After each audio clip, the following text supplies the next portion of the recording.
A dança segundo a perspectiva antropológica é também um texto de Adrienne Kepler. É um texto um pouco mais denso, né, no sentido de que ele pretende não só abordar, né, uma síntese, uma breve síntese, um conjunto de imagens referentes, né, ao desenvolvimento da perspectiva científica no tratamento das ciências humanas e sociais no que tange à dança, mas também discutir esses modelos, apresentar modelos contemporâneos que são herdeiros e críticos dos modelos anteriores e sugerir algumas ideias, né, futuras para as investigações. Né?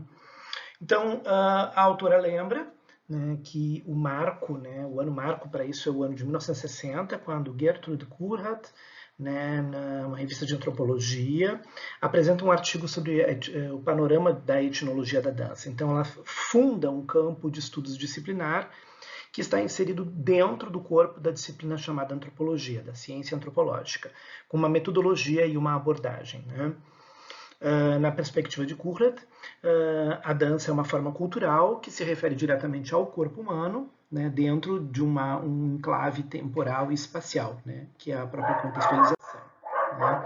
Bom, a gente pode dizer então que há um período pré-Kurhat, o período que marca a formação do trabalho dela e depois os seus desenvolvimentos posteriores. E é assim que Kepler então organiza o seu texto. Ela aponta 5 estudos, né, começando novamente com Kurt Sachs, no texto de 33, né, do qual ela já havia feito críticas anteriores e que nós já lemos e analisamos outros textos que também discutem essa temática que foi muito utilizada pelos historiadores do mundo antigo, das danças pré-mundo da escrita, né, que é as teses baseadas no evolucionismo monolinear em escala mundial, né, criando um universalismo baseado em etapas, né, um desenvolvimento sistemático e obrigatório por etapas, né, que chega, vamos dizer, numa evolução ocidental, uma visão bastante ocidentalista e dessa perspectiva bastante preconceituosa. Né? Apesar da importância de vários aspectos em relação ao tratamento das questões biológicas e outras dimensões, né, que a gente já ressaltou, e para isso vocês podem olhar outros vídeos dessa disciplina, né, então eu explico um pouquinho mais, né, comentando como diversos outros autores ressaltam a importância disso e também se relacionam com essa dimensão biológica. O texto de Sachs é um texto mais histórico que deve ser olhado de uma forma bastante crítica. O segundo é o Franz Boas, que é um autor que vem da linha do culturalismo, né, e busca desenvolver um tipo de universalismo culturalista ou cultural. Né?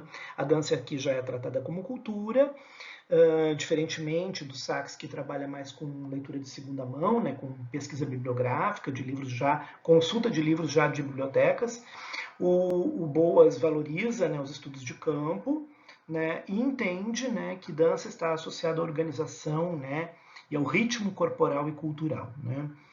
Uma das grandes questões problemáticas apontadas para a obra de Boas é justamente o problema da transmissibilidade, da tradução de danças de uma cultura a outra, de como se transmite. Né? Então é o problema da miscigenação, do sincretismo, do hibridismo, mas também dos enfrentamentos políticos que vão produzir fenômenos de dominação de uma cultura sobre a outra, que o Boas não trata dessa perspectiva por ser justamente um autor do campo do culturalismo. Né? A partir do Boas, nós temos os trabalhos de Herskovich Marian sobre música e o trabalho de Joan Kielino-Homoku, né, da dança também usada como ferramenta para pesquisa social e cultural, todos eles aprofundando sistemas de análise cultural da música, né, e avaliando, né, uma relação forte entre o comportamento motor, né, na dança como condição para um estudo comparativo dos corpos em diferentes culturas. Né? Ou seja, uma história antropológica da dança ela tem sido traçada sempre numa tendência a buscar uma ideia de um mapa universal, uma cartografia global, de um lado, e do outro lado toda uma perspectiva, né, que acentua o elemento comparativo, comparativo no sentido globalista, universalista, no sentido culturalista, ou mesmo quando a gente pensa no campo da produção etnográfica, a comparação entre movimentos, gestos, né, a produção, né, do comportamento motor humano em diferentes sociedades, isso tudo é o alvo desses primeiros estudos que ainda não são uma antropologia da dança ou uma etnologia da dança. Né? A Currat, ela desenvolve, então, um programa, né, e um conceito que é a coreologia, que é a ciência dos tipos de movimento. Então, na perspectiva dela, uma etnologia, uma antropologia da dança, ciências sociais e humanas deveriam tratar a dança como um fenômeno que aborda, né, a complexidade, né, e a tipologia do movimento humano. E a coreologia seria essa ciência que estudaria isso, né? Nessa perspectiva, a gente vai perceber como ela traz vários elementos labanianos aqui, né, que são importantes para constituir o seu campo de investigação, né? Uma das críticas ao trabalho dela é que ela enfatizará fortemente os elementos da própria dança como linguagem, então aspectos formalizadores, né? E não vai dar tanta ênfase assim uma análise cultural, uma análise antropológica, da antropologia social e cultural, né? Ela desenvolve o trabalho em 7 etapas, né? Então é um procedimento, uma metodologia desenvolvida, isso então é que faz inaugurar uma etnologia da dança, que começa no trabalho de campo, vai para o estudo de laboratório, faz o levantamento estilístico e as variações estilísticas, né, que existem, desenvolve um sistema de notação ou de apresentação gráfica dessa dança, decompõe a análise do movimento em elementos, motivos e frases, então aquilo que a gente já viu em outro vídeo, quem não assistiu pode assistir o outro vídeo, né, que fala um pouquinho da questão dos kinemas, né, então a estrutura de linguagem, né, toda uma abordagem muito fundada nesse sistema linguístico, né? Depois que tudo isso está desconstruído ou decomposto, ela recompõe e então reapresenta a dança completa dentro de um estudo sistemático, né? E produz então um conjunto teórico que permite a comparação sistemática, né, das estruturas de movimento entre diferentes danças. Então, a dança, nessa perspectiva, passa a ser um sistema de signos e significação, portanto, um sistema de produção de sentido, mas também de comunicação, né, que nos permite construir modelos comparativos no estudo do movimento humano, né? Esses elementos, como eu disse, já vieram, então, a partir do próprio desenvolvimento do sistema LABA. A partir desses estudos, então, se começa a elaborar uma série de guias, né, para a informação em dança, né, como a gente registra. Então há uma preocupação, especialmente nos anos 70, a construir vários sistemas de notação, vários sistemas de identificação, de escrita de dança, né, criando compêndios que permitam então a gente escrever dança. Posteriormente a ela, já nos anos 70, então se desenvolve um outro sistema, um medidor cultural de dança, que é a coreometria, que é uma tentativa de resgatar ideias, né, lá do Kurt Sachs do evolucionismo, né, para construir padrões mais globais, mais universais e uma codificação a partir de cada desenvolvimento cultural, né. Aqui algumas questões são apresentadas, né.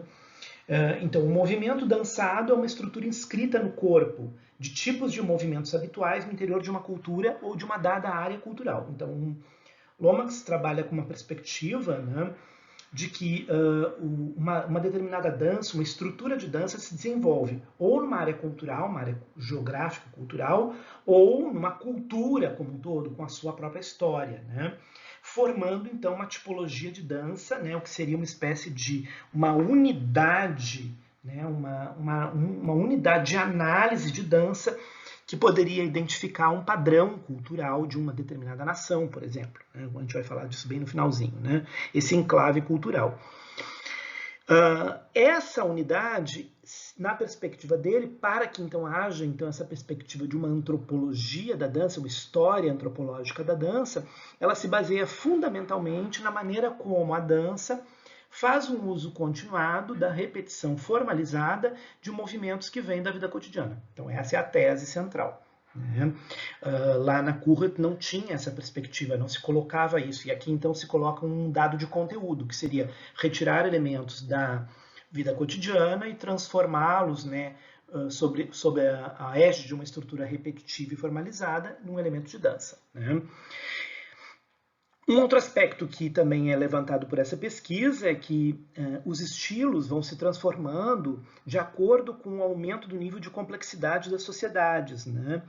Então, conforme os modelos de subsistência econômica que uma cultura desenvolve, nós vamos encontrar modelos, né, e estilos cada vez mais complexos, mais diversificados, ou então muito mais variados, né? Então a gente começa a entender que aqui ele está querendo dar uma justificativa, a proposta, o modelo, que é justificar por que a gente pode encontrar estilos mais homogêneos em sociedades cujos níveis de subsistência são mais elementares, baseados no modelo pastoril, por exemplo, como a gente vê em outros vídeos, né, referentes às aulas sobre pré-escrita e pré-história, né, pastoril ou sociedade agropastoril, né? E em sociedades pós-industriais e pós-industriais, cujo nível de complexidade da própria produção da subsistência é muito mais elevado, né? Bom, essas teses, em parte, elas são bastante relevantes e levam adiante um conjunto, uma tentativa de manter o aspecto sociocultural na pesquisa sobre o tema da dança, na história sociocultural da dança, mas também são passíveis de uma crítica, na medida em que nem sempre, ou seja, não existe uma regra universalizável de que os movimentos da vida cotidiana se transformem, né, efetivamente em dança. Se a gente pensar um pouquinho em outra abordagem dos aspectos biológicos, por exemplo, né, mais expressiva e afetual, como aquela que vem da Susan Langer, por exemplo, né, nós vamos discordar um pouquinho desse caminho e pensar que a dança pode ser um espaço justamente para projetar afetos e sentimentos que não têm um lugar específico na vida cotidiana. Então, o exemplo que o nosso texto traz é o desenvolvimento de danças que expressam hostilidade, ou seja, uma tentativa de estimular e projetar num ambiente, né, de estesia, né, estimulando a hostilidade, que era para produzir uma função para uma atividade de guerra, né. Bom, de toda maneira, nós observamos que há uma hegemonia nos anos 70 de análises voltadas para a questão da linguagem, análises linguísticas, né, nas etnografias da dança, né. Mas aí surge esse problema, como é que a gente vai definir o tamanho desses enclaves culturais, dessas unidades históricas, e quando a gente pensa em estados modernos e unidades políticas artificialmente construídas, como é que a gente analisa isso, né? Então isso é um problema para esse modelo, da maneira como ele é apresentado, né? Bom, finalmente a gente vê então os trabalhos mais contemporâneos tratando basicamente da dança dentro ou como um sistema cultural, ela mesma é um sistema, né?